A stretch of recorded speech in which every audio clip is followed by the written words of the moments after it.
ruang.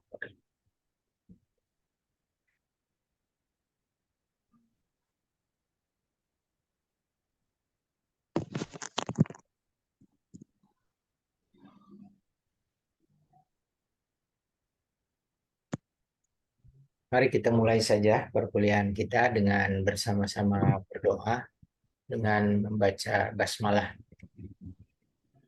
Bismillahirrahmanirrahim.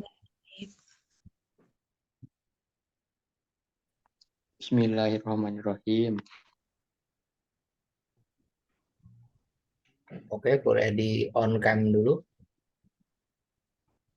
biar Bapak lihat teman-teman posisinya di mana aja. Suaranya jelas ya, terdengar. Mas Andri Pratama. Suara Bapak jelas terdengar di sana? Jelas, Bapak. Mana ini posisi? Di biaya yang paling mudah dipahami ya.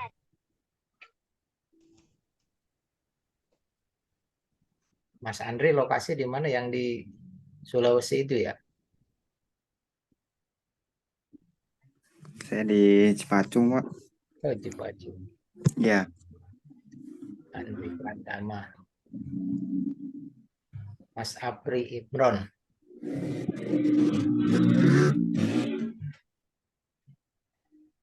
Oke. Terima kasih Mas Andre. Mas Apri Imron di mana ini? iya, Pak.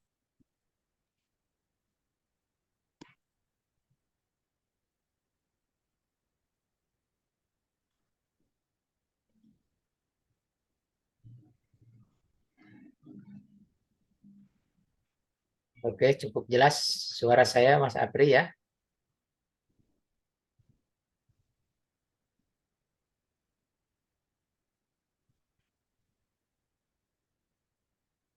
Mas Anjas Setiawan ini.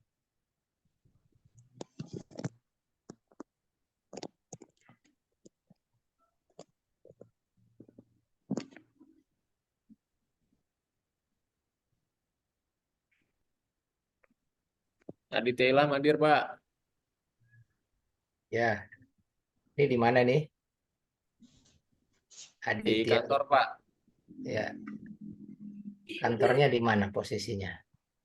Di BRI, Pak. Di BRI Pasar. RI Pandeglang. Ya, Oke, bisa mengikuti ya. bisa, Tempat Pak. ya. Oke. Eh, Ibu Ai, tolong dibantu ya. Saya nggak bawa absennya tadi dari akademik. Halo, Bu Ai. Iya Bapak, nanti dibantu absen ya. Iya, absennya dibantu tolong ya.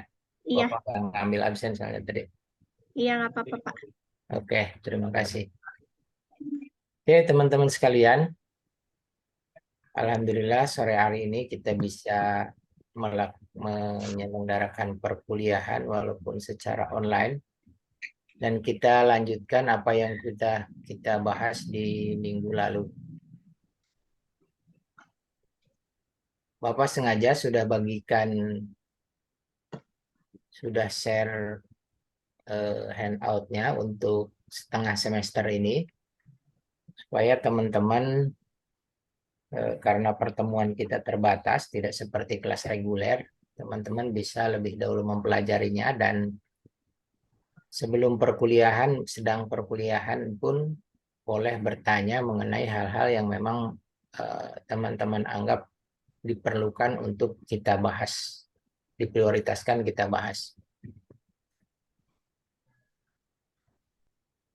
Oke, minggu lalu kita sudah sampai kepada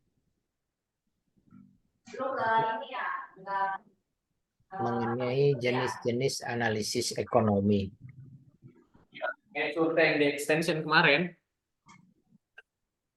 Ini udah digunakan.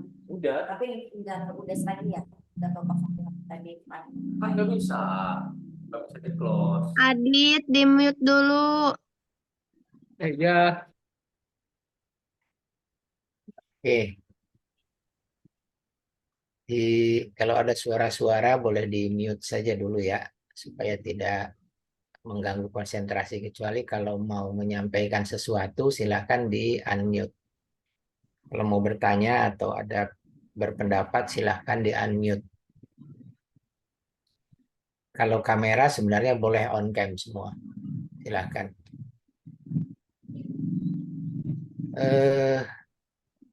Minggu lalu kita membahas mengenai jenis-jenis analisis ekonomi.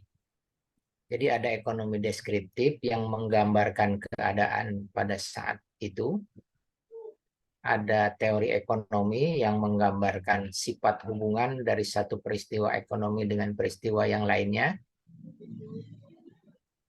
yang wujud dalam kegiatan ekonomi, dan ramalan tentang peristiwa yang akan terjadi. Jadi dalam teori hubungan antara variabel dijelaskan, serta ramalan apabila satu variabel berubah, maka kejadian akan berubah pada variabel yang lain bisa diramalkan. Itu dibahas di dalam teori ekonomi. Teori ekonomi juga memberikan gambaran tentang sifat utama dari sistem ekonomi dan bagaimana sistem ekonomi berfungsi. Yang diterangkan dalam gambaran umum yang disederhanakan mengenai kegiatan ekonomi dan sifat-sifat hubungan ekonomi. Jadi contoh teori ekonomi itu yang paling sederhana biasanya misalnya hubungan antara permintaan dan harga, atau hubungan antara penawaran dengan harga. Permintaan pasar meningkat, suplai barang tetap, maka kecenderungannya harga akan naik. Karena barang langka, permintaan banyak. Misalnya kita pernah melalui fase saat-saat di mana harga barang tertentu meningkat tajam karena permintaan meningkat, sementara suplai tetap. Itu dijelaskan di dalam teori ekonomi, dan grafik yang dihasilkan bisa menjadikan sebuah estimasi apabila perubahan-perubahan terjadi pada satu variabel. Yang ketiga, ekonomi terapan atau teori kebijakan ekonomi. Cabang ilmu ekonomi yang menelaah tentang kebijakan yang perlu dilaksanakan untuk mengatasi masalah-masalah ekonomi. Ini lebih kepada ekonomi makro, ekonomi terapan ini.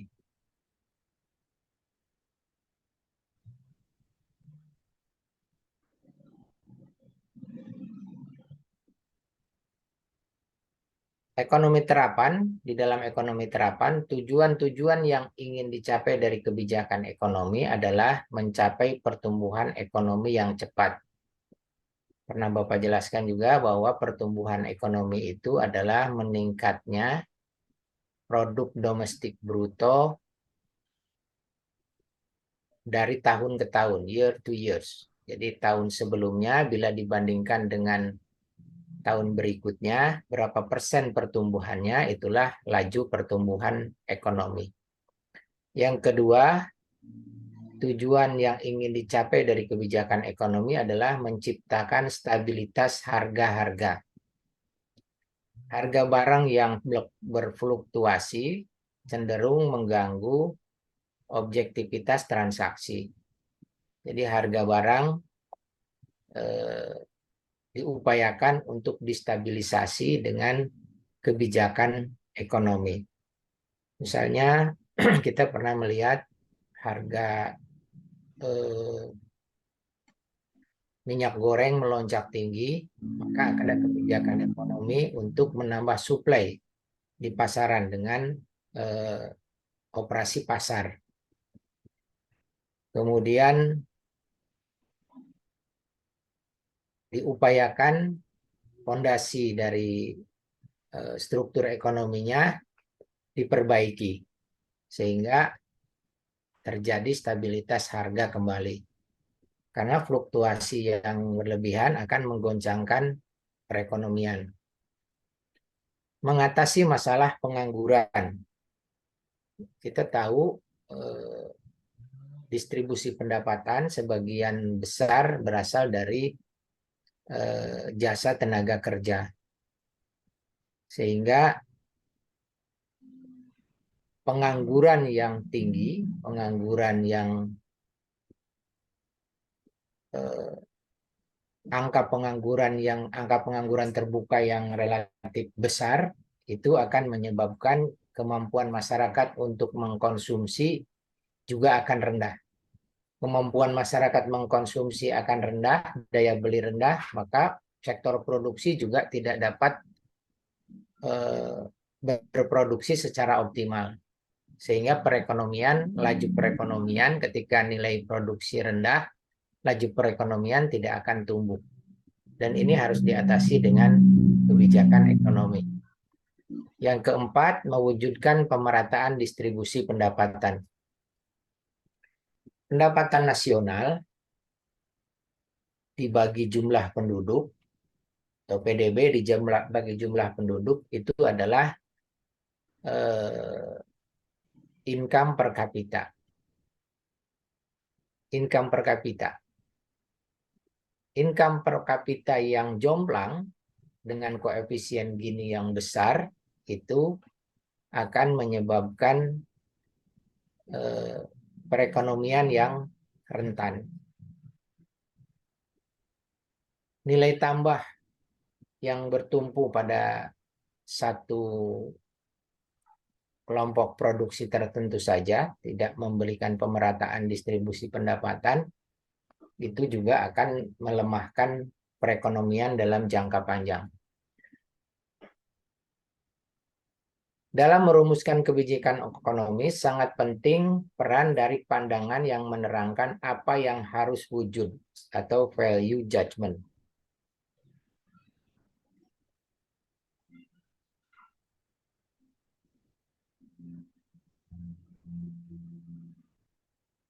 Ekonomi mikro membahas apa yang wujud, sedangkan ekonomi makro membahas apa yang harus wujud. Nah, ini dalam mempelajari ilmu ekonomi selanjutnya perlu kita sadari dengan baik perbedaan dari pernyataan positif dan pernyataan normatif. Pernyataan positif, pernyataan yang mengandung arti apa yang wujud atau apa yang akan wujud. Contoh, apabila produksi beras turun, maka harga akan naik. Kenapa produksi berasnya turun, harga naik? Karena pasokan akan kurang, permintaan tetap. Ketika permintaan tetap, pasokan kurang, penawaran kurang, maka harga akan naik karena barang akan langka di pasaran. Itu pernyataan tentang apa yang wujud. Dan kalau beras dijual di kota, harganya akan lebih mahal dibandingkan bila dijual di desa. Ini realitas ya, ekonomi deskriptif, apa yang wujud. Yang kedua, kita pahami tentang pernyataan normatif. Pernyataan mengandung arti apa yang sebaiknya harus wujud. Jadi, pernyataan normatif adalah pernyataan subjektif atau value judgment. Contoh, kalau harga naik, maka permintaan akan berkurang. Secara teoritik begitu. Jadi kalau harganya naik, permintaannya kurang. Kalau permintaan berkurang, maka kegiatan ekonomi akan menurun. Karena permintaan kurang, perekonomian, putaran ekonomi akan menurun. Kalau kegiatan ekonomi menurun, maka investasi juga akan berkurang. Jadi inflasi yang tinggi akan menyebabkan investasi berkurang. Jadi rantainya ketika inflasi terjadi, harga-harga naik, permintaan berkurang, ekonomi menurun, kegiatan ekonomi menurun, investasi berkurang. Ini value judgment.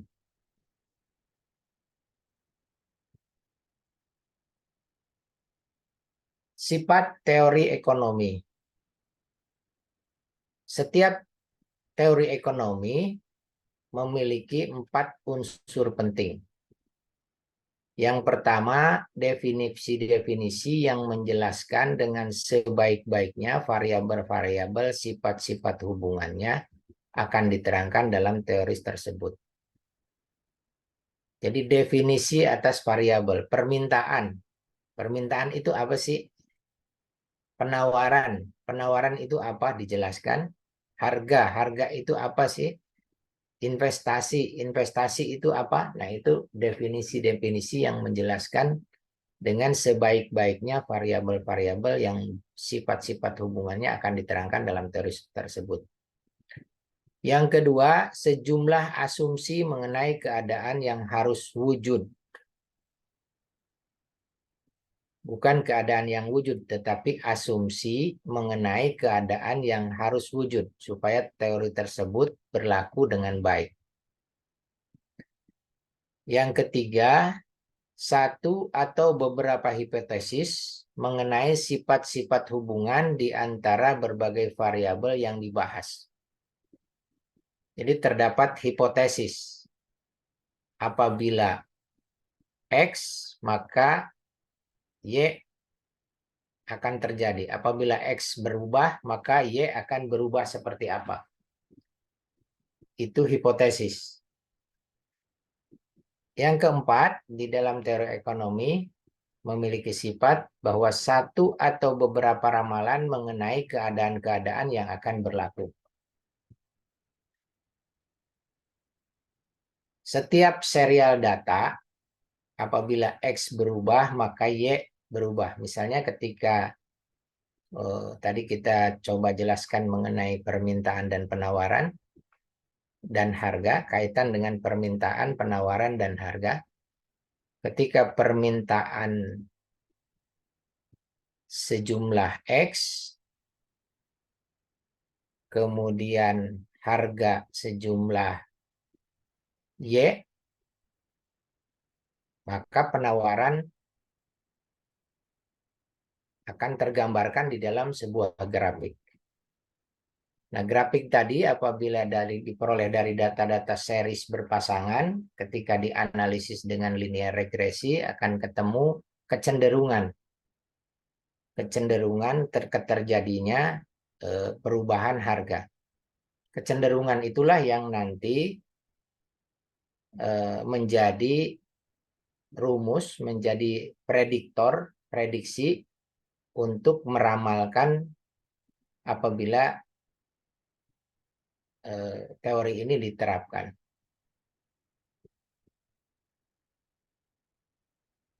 Lebih sederhana,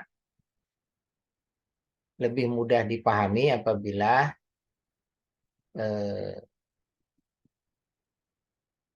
perkiraan hubungan antar variabel tadi dihubungkan dalam bentuk grafik.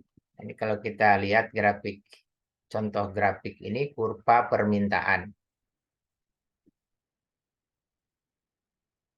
Di sumbu X ada kuantitas permintaan.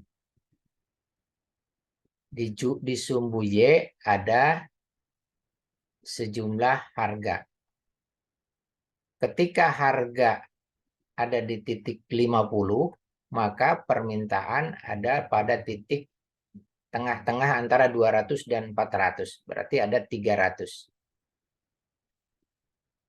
Ketika harga turun ke angka 40, permintaan menjadi 400. Ketika harga turun lagi ke angka 30, permintaan bertambah sampai ke angka 600. Terus sampai kepada ketika harga turun di angka 10, maka permintaan menjadi 1.800. Ini terlihat kurva ini menggambarkan tadi hukum permintaan. Permintaan akan meningkat ketika harga turun. Dengan catatan ada asumsi tadi bahwa supply tetap. Asumsinya supply-nya tetap. Karena kalau supply-nya berubah, hukum ini tidak lagi, grafik ini tidak lagi menggambarkan, tidak bisa menggambarkan seperti ini. Ini kurva penawaran. Ini juga menjelaskan peran grafik dalam menggambarkan bagi para pelaku ekonomi bagaimana harga mempengaruhi penawaran. Ketika harga 10, harga 100, penawaran hanya 10 unit. Ketika harga naik sedikit dari 100, penawaran naik menjadi 20 unit. Ketika harga menjadi 150, maka penawaran meningkat menjadi 30.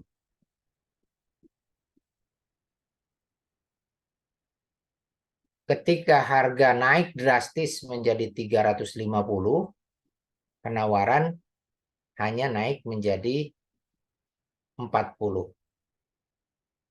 Ini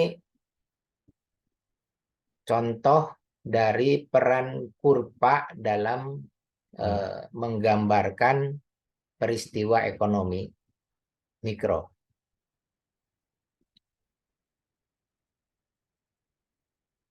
Peran statistik dalam analisis ekonomi.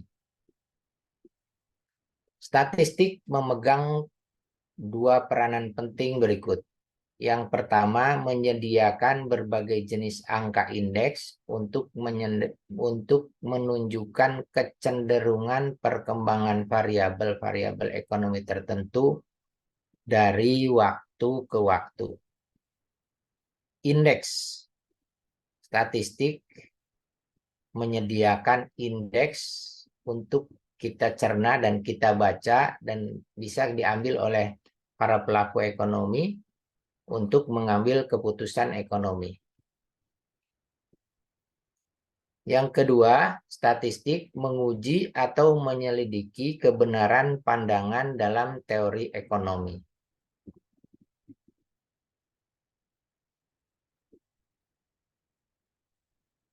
Indeks itu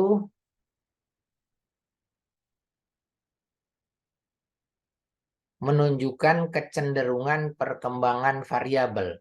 Misalnya yang sering kita temukan misalnya di media-media, indeks harga saham gabungan. Indeks harga barang tertentu, misalnya harga kelompok barang hasil produk pertanian. Indeks harga kelompok barang hasil produksi UMKM. Indeks harga saham gabungan menunjukkan kenaikan harga saham dari waktu ke waktu. Harga saham itu ada harga dasar, harga nilai harga yang tertera dalam lembar sahamnya, sertifikat sahamnya, ada harga pasar. Harga yang yang berlaku ketika transaksi jual beli saham.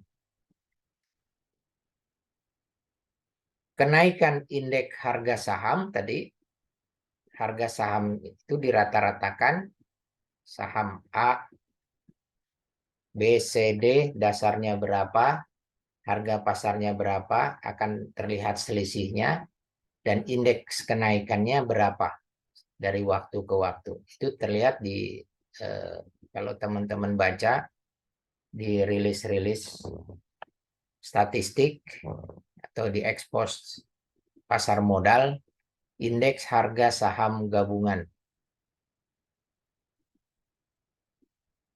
menunjukkan tren selisih antara harga dasar dengan harga di pasar.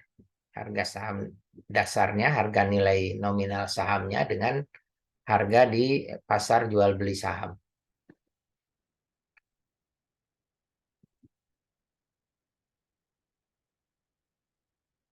Menguji atau menyediakan kebenaran, menyelidiki kebenaran pandangan dalam teori ekonomi. Jadi statistik digunakan apabila tadi kalau kita lihat grafik ini, kalau kita tarik apakah benar gitu. Itu apabila harga X permintaan akan sejumlah, apabila harga Y permintaan akan sejumlah X, nah, itu perlu dibuktikan dalam teori ekonomi, dalam bukti statistik. Angka indeks menunjukkan perubahan rata-rata dari sekumpulan data tertentu dari waktu ke waktu dalam suatu kurun waktu tertentu. Dua angka indeks yang sangat sering digunakan untuk mengenali perubahan ekonomi adalah indeks harga dan indeks produksi. Indeks harga menunjukkan besarnya perubahan rata-rata harga sekumpulan barang dari satu waktu ke waktu lain untuk membuat perbandingan. Untuk membuat perbandingan diperlukan tahun dasar. Dengan demikian, tahun-tahun berikutnya bisa diketahui keadaan atau kenaikan atau penurunannya.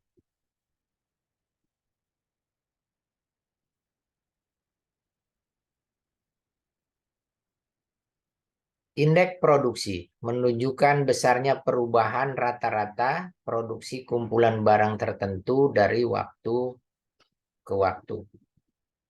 Sama ya tadi, indeks produksi kelompok barang industri kecil menengah, kelompok barang industri berteknologi tinggi. Peran ahli ekonomi dalam kebijakan ekonomi. Tadi karena yang menguasai teori ekonomi dan menganalisis statistik ekonomi itu adalah para ahli ekonomi.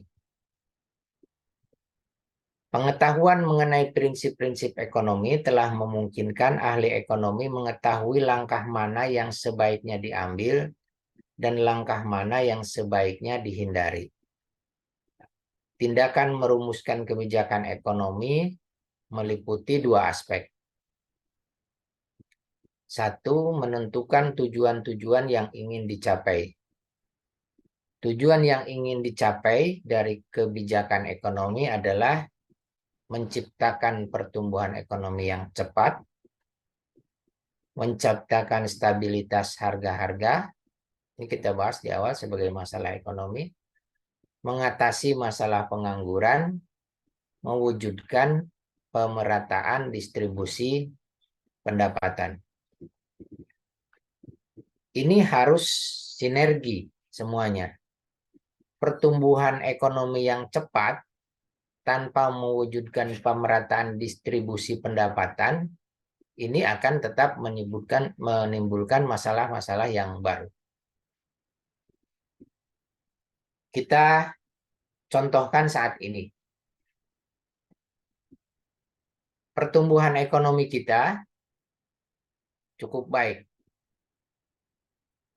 Walaupun tidak sesuai dengan obsesi atau target kinerja yang ditetapkan pemerintah di awal penetapan RPJM. Akan tetapi ekonomi kita masih tumbuh. Dan kalau teman-teman browsing di Google, berapa income per kapita kita?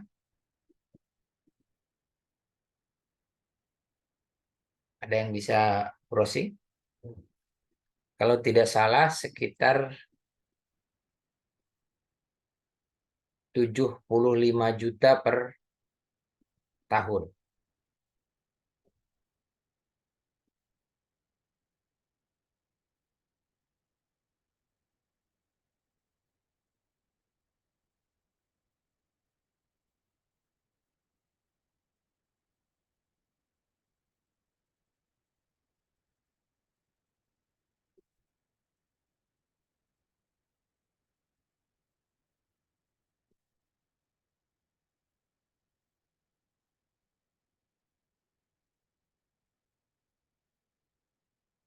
Ya, $4.919 atau 75 juta rupiah.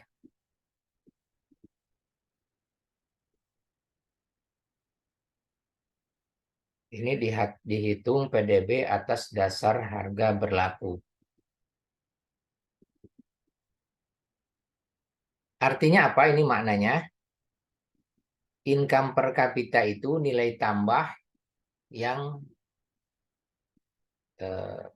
diperoleh dari produk barang dan jasa di seluruh negeri kita, dijumlahkan dari sekitar 9 sektor kelompok produksi nilai tambah itu, dibagi jumlah penduduk, hasilnya 75 juta rupiah. Income per kapita itu PDB dibagi jumlah penduduk. Ini angka yang cukup besar. Artinya kalau 75 juta itu per orang, berarti kalau satu keluarga punya anak 2, 4 orang keluarga, berarti 300 juta per tahun. Kalau kita bagi, 1 tahun itu 12 bulan, 300 juta dibagi 12, berarti sekitar 25 juta per bulan. 25 juta itu nilai tambah yang diperoleh rata-rata penduduk Indonesia.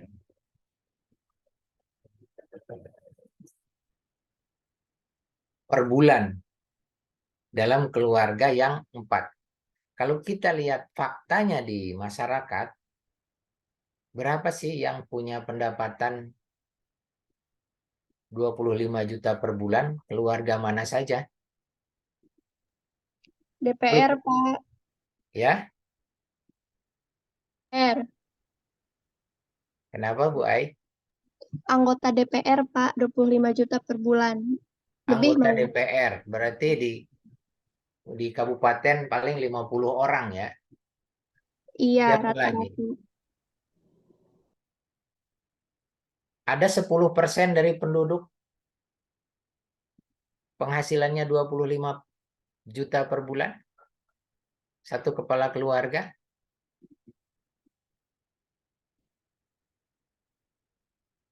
Nyaris enggak mungkin. Bahkan mungkin lebih kecil dari 10% saja. Sebagian besar jauh dari angka itu. Angka 75 juta per tahun per orang itu jauh sekali dari kenyataan di masyarakat. Tapi apakah itu angka benar? Ya, itu angka statistik yang dirilis ke publik. Itu angka statistik hasil perhitungan yang benar. Walaupun mungkin ada deviasi, ada errornya karena tidak semua terhitung. Pastinya juga ada koefisien yang mentoleransi kekeliruan. Tapi tidak akan jauh dari angka itu seharusnya. Tapi kenapa kenyataan di lapangan, kenyataan di masyarakat, sedikit sekali yang berpenghasilan sebesar itu?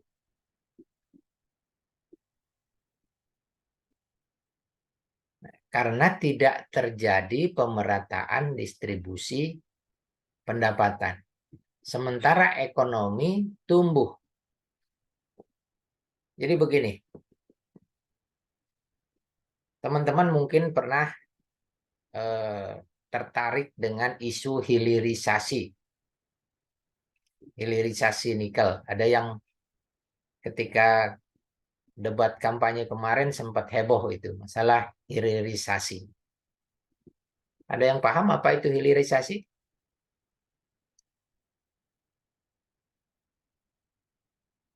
Pernah dengar tapi?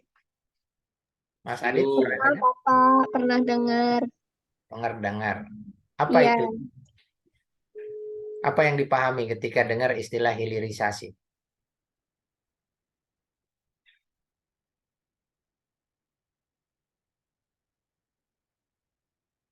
strategi untuk meningkatkan nilai tambah suatu produk, Pak. Strategi untuk meningkatkan nilai tambah suatu produk. Ya, hampir mendekati. Mas Anjas, apa yang terpikir ketika mendengar istilah hilirisasi?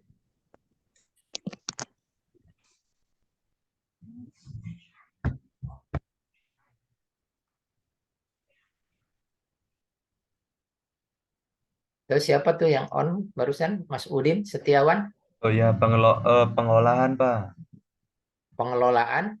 Pengolahan dari bahan dasar sampai mungkin bahan setengah jadi, Iya, yang biasanya bahan mentah dari tambang langsung dikirim ekspor keluar.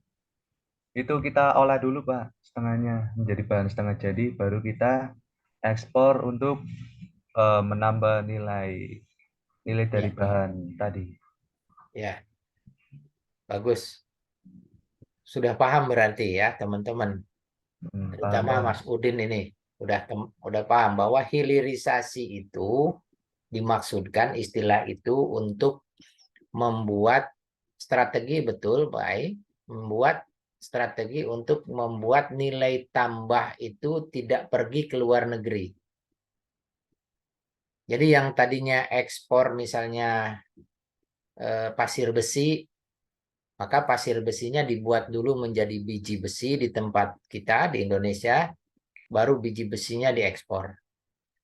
Pasir nikel diolah dulu pasirnya menjadi biji nikel atau menjadi plat lembaran atau menjadi bahan yang sudah setengah jadi, baru diekspor.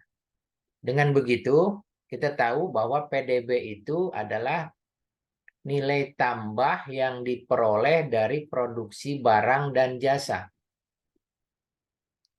Nilai tambah yang diperoleh dari produksi barang dan jasa dalam satu wilayah, dalam satu kurun waktu tertentu, tanpa menghiraukan siapa yang memproduksinya. Jadi ketika proses hilirisasi nikel, perusahaan Cina berinvestasi di tempat kita untuk memproduksi biji nikel, maka nilai tambahnya dihitung sebagai produk domestik bruto.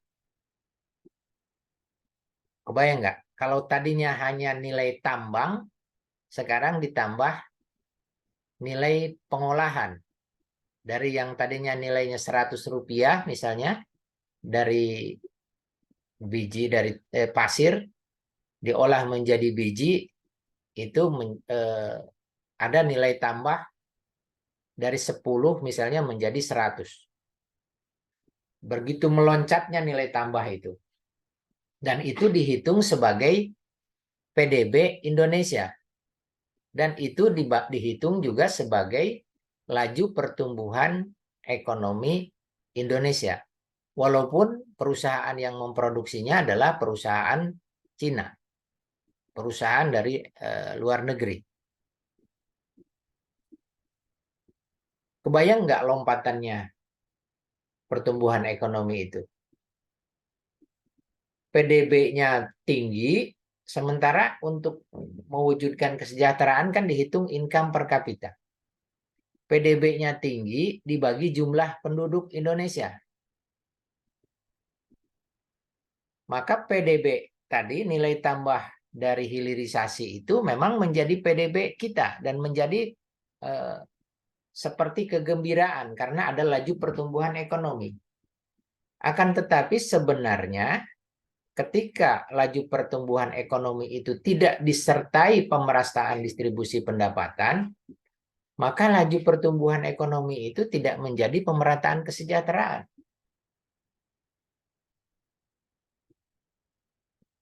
Makanya keempat komponen ini, jadi teman-teman bisa paham sekarang kenapa di angka statistik kita PDB-nya besar, tinggi, kemudian income per kapita dihitung juga cukup besar, akan tetapi faktanya di lapangan kesejahteraan masyarakat tidak jauh lebih baik. Ini beda dengan konsep pertumbuhan ekonomi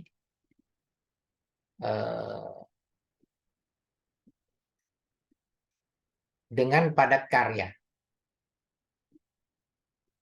Misalnya di zaman Orde Baru dulu ada upaya pertumbuhan ekonomi dengan memproduksi CPO, crude palm oil. Itu disertai dengan program membuat kebun-kebun plasma. Sehingga pertumbuhan ekonomi yang terjadi juga memberikan pemerataan distribusi pendapatan. Karena kebun plasma itu kebun sawit milik masyarakat yang diberikan oleh pemerintah, difasilitasi oleh pemerintah kepemilikannya, dan penanamannya difasilitasi oleh perusahaan inti. Sehingga laju pertumbuhan ekonomi dari produk CPO itu bukan hanya tentang jumlah pertumbuhan, nilai tambah yang diciptakan, tetapi juga tentang pemerataan pendapatan masyarakat.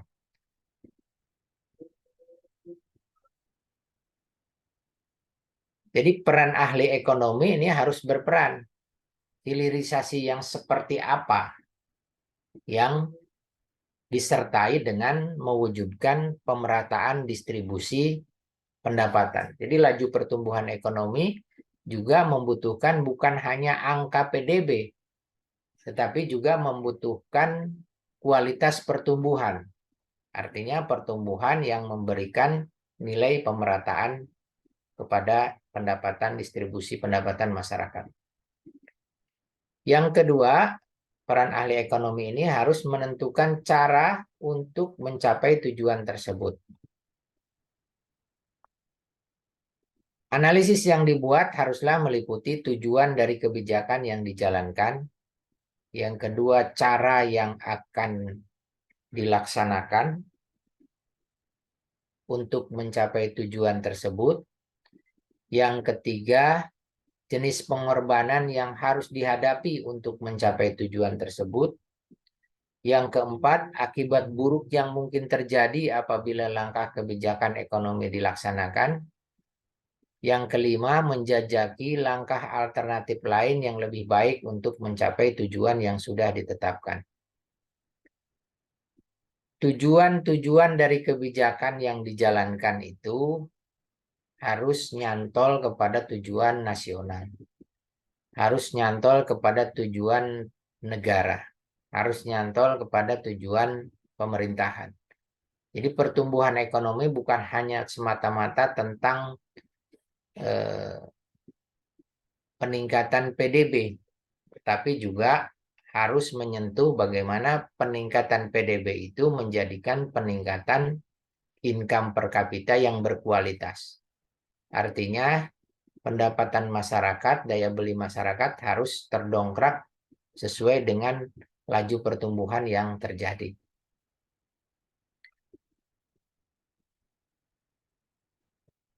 Cara yang akan dilaksanakan untuk mencapai tujuan tersebut. Seperti tadi, pilihan mengenai hilirisasi. Hilirisasi bukan hal yang buruk. Hilirisasi adalah hal yang baik karena ada nilai tambah yang diciptakan di dalam negeri. Ada nilai tambah yang diciptakan oleh kapasitas sumber daya kita. Akan tetapi caranya untuk mencapai tujuan tersebut harusnya mempertimbangkan cara yang bisa mendistribusikan pemerataan pendapatan.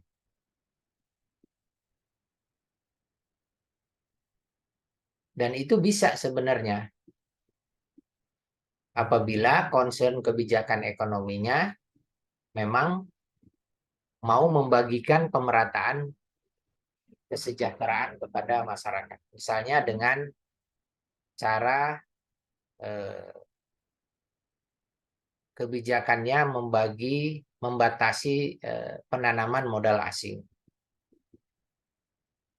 Modal dalam negeri diberikan proporsi tertentu. Yang lebih besar tentu dari penanaman modal asing. Kemudian concern dengan kesepakatan penggunaan tenaga kerja. Tenaga kerja dalam negeri ditetapkan perbandingannya proporsi dengan tenaga kerja asing. Itu tentu akan memberikan ruang yang lebih besar kepada pemerataan pendapatan masyarakat umum, masyarakat secara keseluruhan. Daripada investasinya misalnya 100% investasi asing, tenaga kerjanya juga berasal dari tenaga kerja asing, dikerjakan di dalam negeri kita, bahan yang diolah dari hasil bumi kita, yang dihilirisasi dari negeri kita, nilai tambahnya dihitung di negeri kita, tetapi yang benar-benar menikmati nilai tambah bukanlah penduduk kita. Nah, ini yang menjadi kenapa tadi begitu jomplangnya antara perhitungan pendapatan per kapita berdasarkan produk domestik bruto dibandingkan dengan kenyataan pendapatan masyarakat. Karena sebenarnya ada nilai tambah yang begitu besar dari proses produksi barang dan jasa secara nasional, yang nilai tambah itu hakikatnya tidak menjadi income-nya masyarakat kita, tidak menjadi pendapatannya masyarakat di negara kita.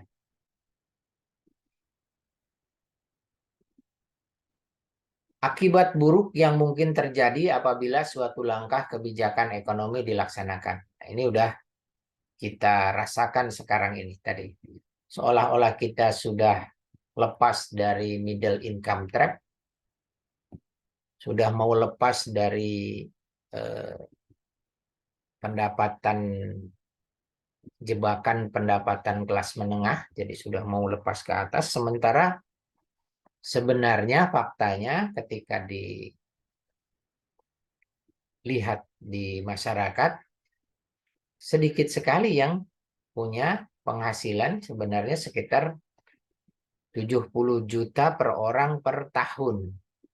Ini sedikit sekali yang berpenghasilan seperti itu. Misalnya petani saja yang mengelola lahan 1 hektar dengan nilai tambah 1 musim 10 juta, 1 tahun 3 kali musim aja paling dia dapat hanya 30 juta. Jadi jauh sekali dari kenyataan. Padahal kelompok masyarakat petani itu masih jumlahnya cukup besar di negeri kita.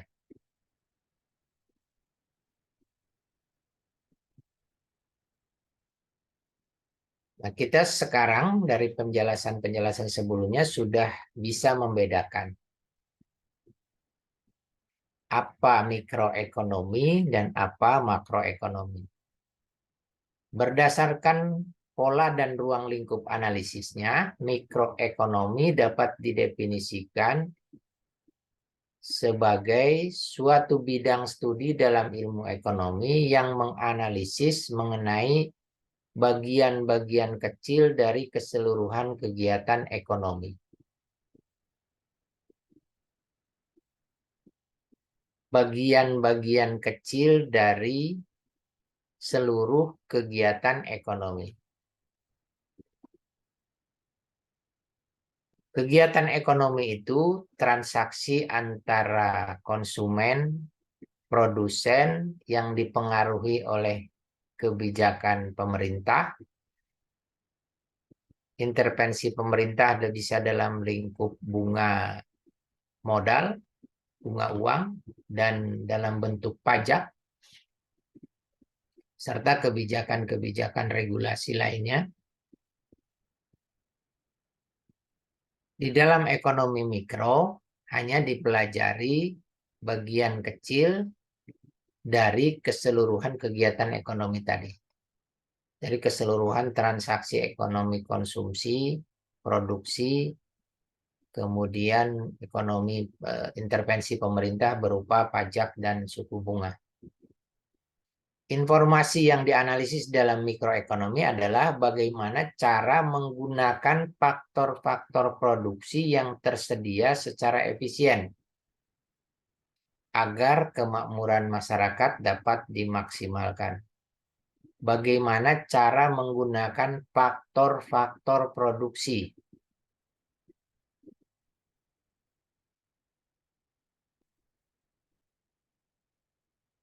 Dalam teori ekonomi, mikroekonomi, masalah tersebut dibedakan dalam 3 persoalan.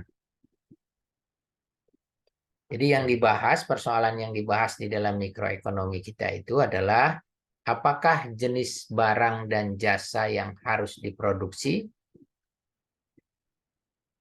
bagaimana barang dan jasa yang diperlukan dapat dihasilkan atau diproduksi, dan untuk siapa barang dan jasa perlu diproduksi, perlu dihasilkan.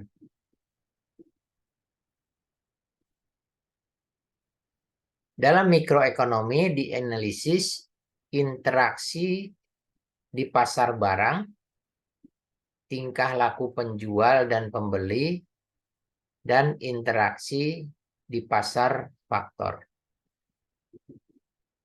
Pasar faktor ini tadi pasar faktor produksi, bahan baku dan tenaga kerja itu faktor produksi. Sedangkan analisis makroekonomi merupakan analisis terhadap keseluruhan kegiatan perekonomian. Analisisnya bersifat umum dan tidak memperhatikan kegiatan ekonomi yang dilakukan unit-unit kecil dalam perekonomian. Di dalam makroekonomi yang dianalisis bukan tingkah laku seorang pembeli, tetapi keseluruhan pembeli dalam perekonomian. Begitu pula tingkah laku produsen bukan kegiatan seorang produsen, tetapi keseluruhan produksi dalam perekonomian.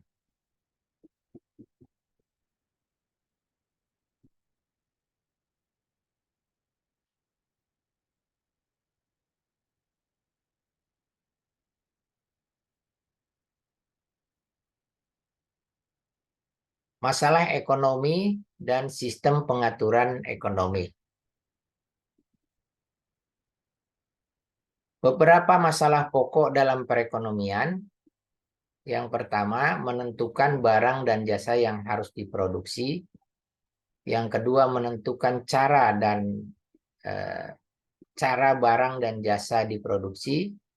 Yang ketiga, menentukan siapa barang yang untuk siapa barang itu diproduksi.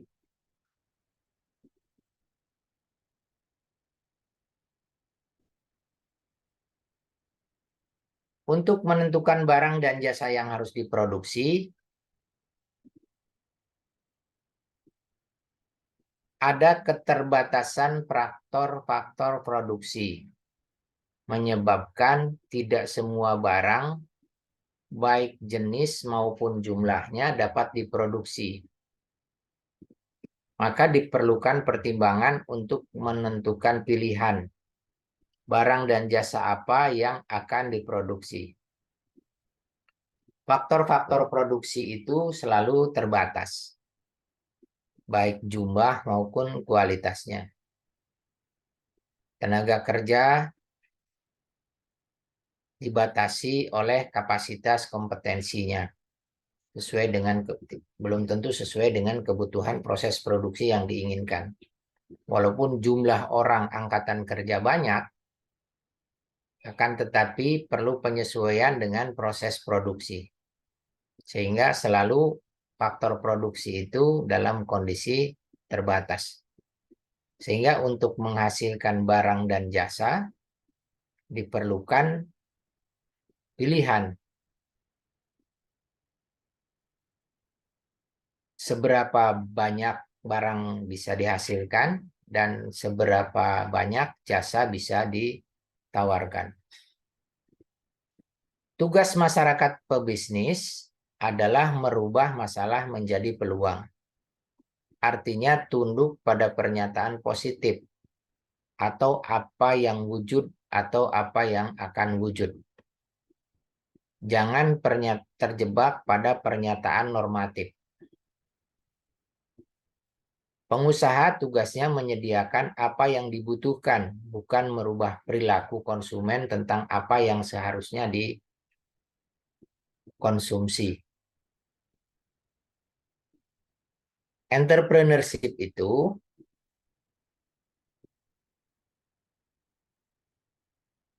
prinsipnya adalah orang yang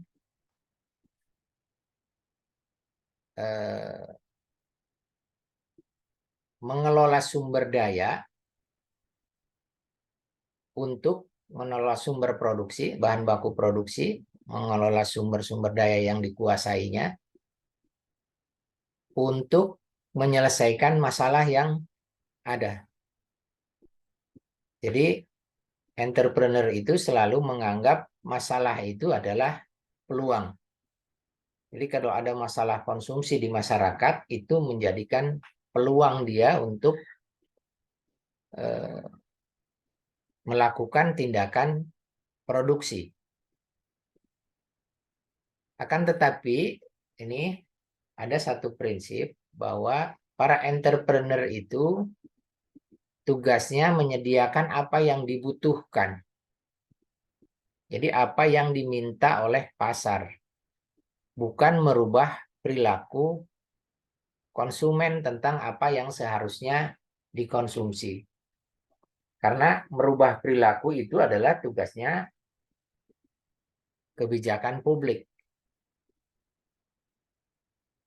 Jadi tugas peran para pengusaha itu menyediakan atau memproduksi apa yang dibutuhkan oleh market, apa yang dibutuhkan oleh pasar.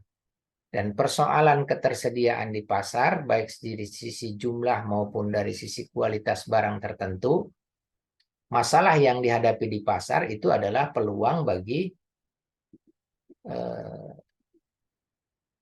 para pengusaha. Bapak contohkan begini.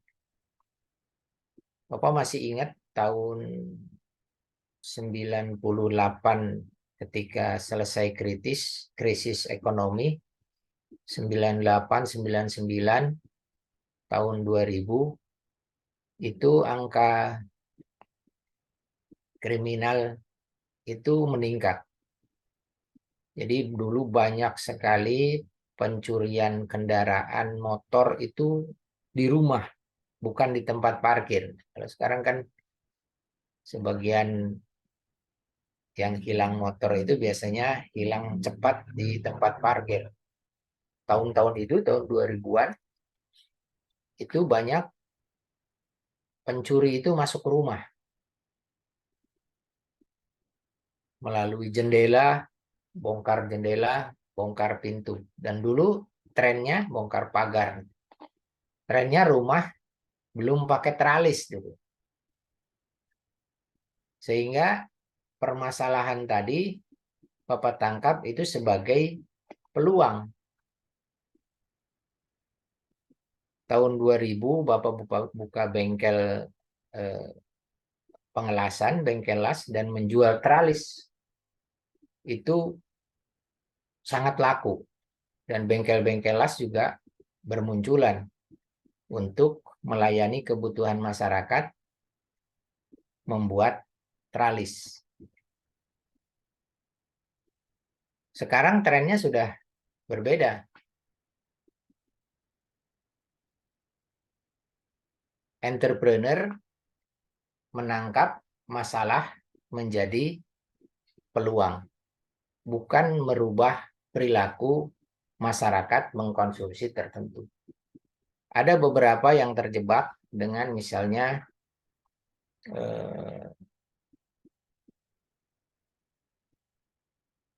multi level market yang memasarkan produk-produk tertentu yang memproklamasikan keunggulan.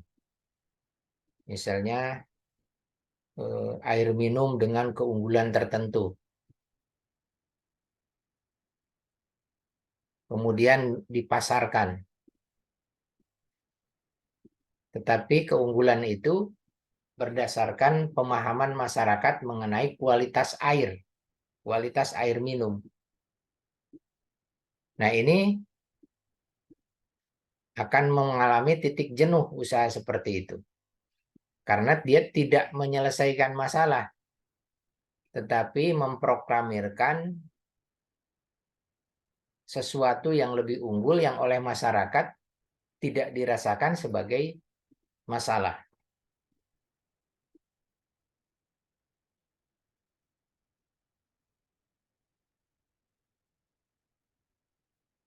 Yang ketiga, semakin besar dan luas masalah yang dirasakan masyarakat, sebenarnya peluang untuk memproduksi barang dan jasa untuk mengatasi masalah tersebut semakin besar. Jadi semakin luas masalah itu dirasakan, sebenarnya peluang untuk produksi barang dan jasa mengatasi masalah tersebut semakin besar. Beberapa waktu lalu, beberapa produk yang sangat dibutuhkan masyarakat itu sulit sedikit diperoleh di pasar. Kalau ada, harganya tinggi. Nah, itu masalah. Ketika barang langka, harganya tinggi, itu sebenarnya peluang besar bagi pengusaha untuk menyediakan, memproduksi barang dan memberikan layanan kepada masyarakat. Akan tetapi faktor produksi tadi selalu terbatas. Sehingga dibutuhkan kepiawaian para entrepreneur untuk memobilisasi dan mengintegrasikan faktor-faktor produksi agar dapat menghasilkan barang dan jasa yang memang dibutuhkan oleh masyarakat.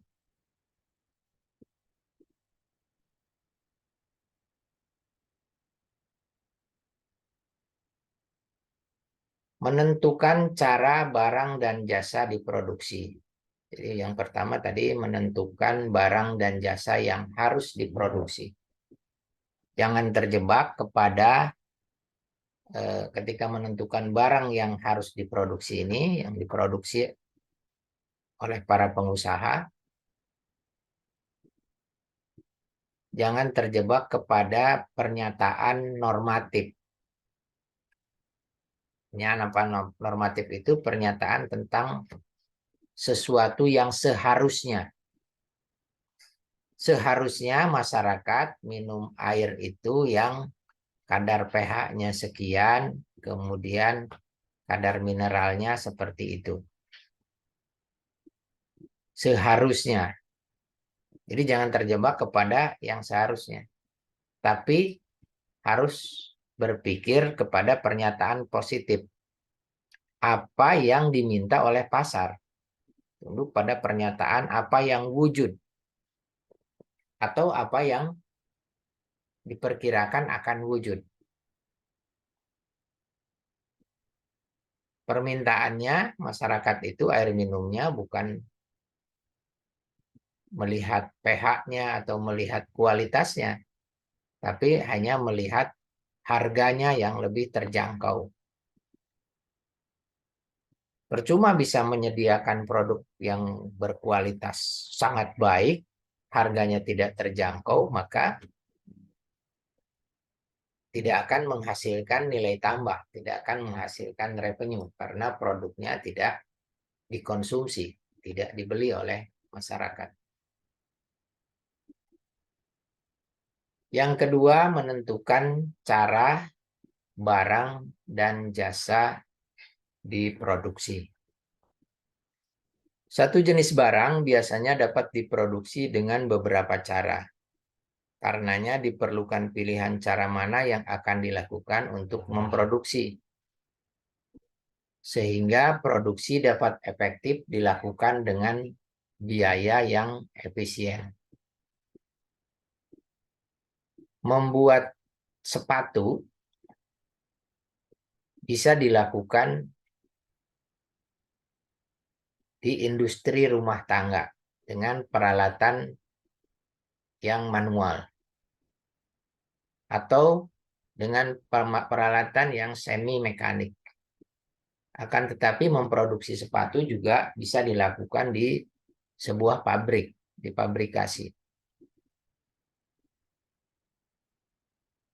Cara mana yang dilakukan untuk memproduksi tentu sangat tergantung dengan seberapa besar faktor produksi dikuasai dan market segmen mana yang ingin diraih, dijangkau oleh proses produksi yang dilakukan. Efisiensi biasanya dapat dilakukan dengan menggunakan teknologi. Tadi mekanisasi, misalnya bikin sepatu, ngepresnya pakai alat mekanik dengan menggunakan tekanan udara atau dengan menggunakan tekanan hidrolik. Akan tetapi tidak selalu penggunaan teknologi terbaru atau terkini akan menghasilkan keuntungan yang lebih besar. Teknologi yang digunakan seringkali juga meminta biaya yang besar.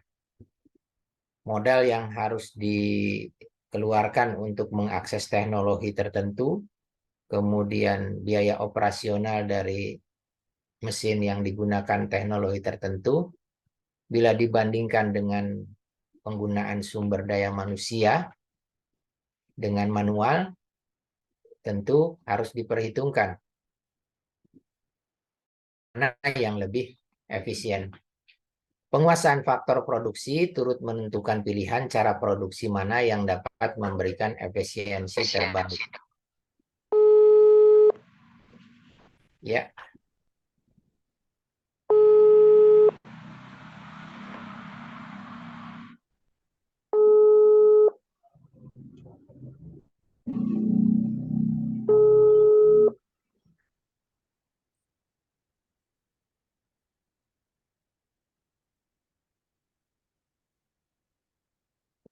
Ya, nampaknya ada. Oke, teman-teman sekalian. Ini mengajar sambil duduk begini jadinya, dan online ini Bapak tidak melihat bagaimana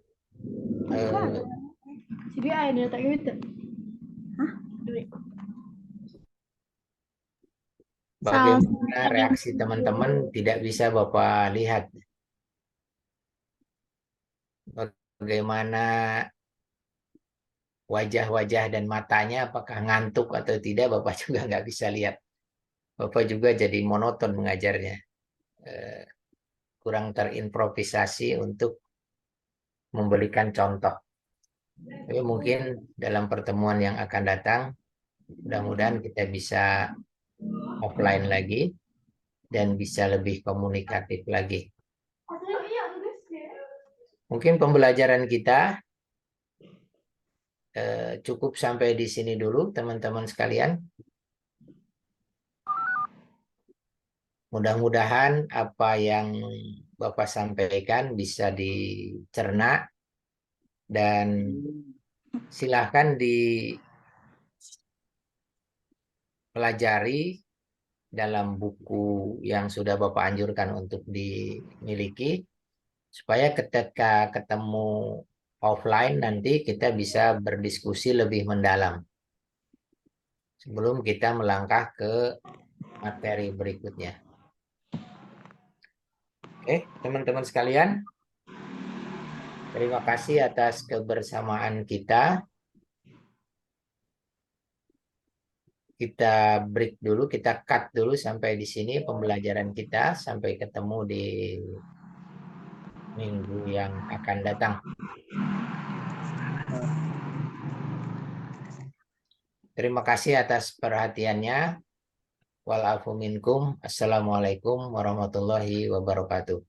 Waalaikumsalam warahmatullahi Salam warahmatullahi wabarakatuh. Assalamualaikum warahmatullahi wabarakatuh, Pak. Waalaikumsalam, Pak. Sahur. Beli es buah guys, enak kok. Sahur. Persiapan buka ya, Es buah. yang puasa. Sahur. Keluar mau di screen dulu absennya. Boleh. Jumpo takjil. Ai, gua hadir ya, Ai ya. Takjil, Awas Ai. lo kalau gua di Alpain, Ai. Telur takjil. Ya, aku juga hadir, Ai. Info takjil, Bos. Keluar takjil, Ai. Takjil, Bay, ya. Takjil. Oke, terima kasih ya Bapak Liv ya. Onogi, Ya, bininya. Pak. Ya, Pak. Bapak. Salsabila. Hadir. Halo guys. Hai.